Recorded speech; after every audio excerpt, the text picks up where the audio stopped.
This is Michael Clarke. This is Michael Clarke Duncan. This is Michael Clarke, the forgotten one. The former Australian captain's ability with blade in hand is unquestioned, but it was his left armers that delivered Australia one of its most cherished records for the second time: 16 consecutive Test wins. It was the second or extended golden age for Australian cricket. The Aussies already had one hand on the Border Gavaskar Trophy heading into the second Test at the SCG versus India in 2007-2008. Win in Sydney and retain the trophy, easy as that. Andrew Symonds produced a masterclass, but he was matched by Sachin being Sachin. And with the draw looming, Ricky Ponting declared 2 balls before lunch on day 5. That left India with an unlikely 333 to win, and even more improbably, Australia would need to take 10 wickets for a victory. Clarke on his home track had not had a great test. Out for 1 in the first innings and for a golden duck in the second, his moment arrived with 2 overs left in the day. India had 3 wickets in hand and were 122 runs behind. The draw was all but a certainty.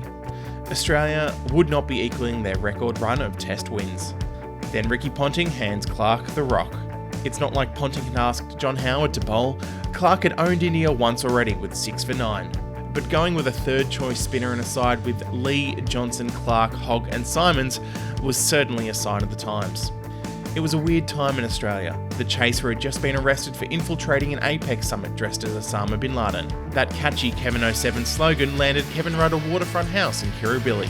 And for reasons still unknown, women were wearing knee-high gladiator sandals with zero intention of entering into combat or quoting Russell Crowe.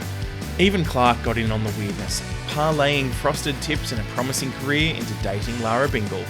So, with 5 men around the bat and having conceded 5 off his first over, Clarke looped in his first effort.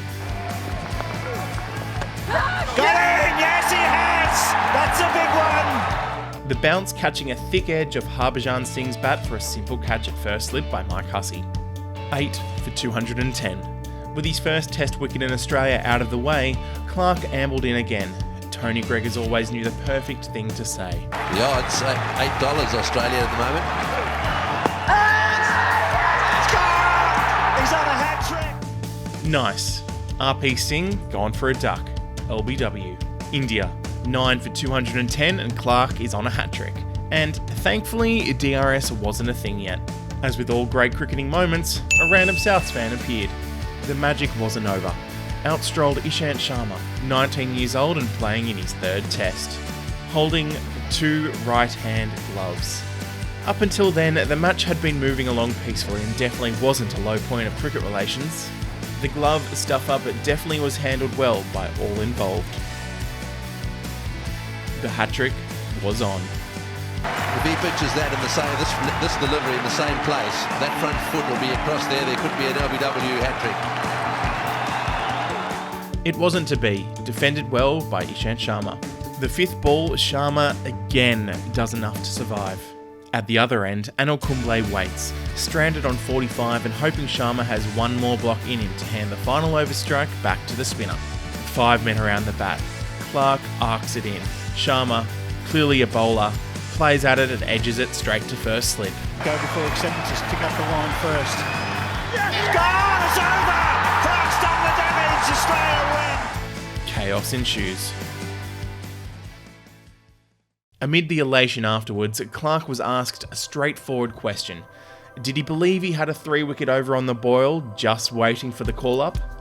Honestly, not a chance in hell, and I think that's why punter threw me the ball. Same to be fair. Ricky Ponting tells a very different story. He actually said to me when I gave him the ball, "I've got about just enough time to win us the game here." He's always had a fair bit of confidence in himself. Of course, India won the next Test, again halting Australia's record of 16 Test wins. And the fallout from Monkeygate and the umpiring dragged on for months. But Michael Clarke will always have the SCG Test where he did the business for Australia.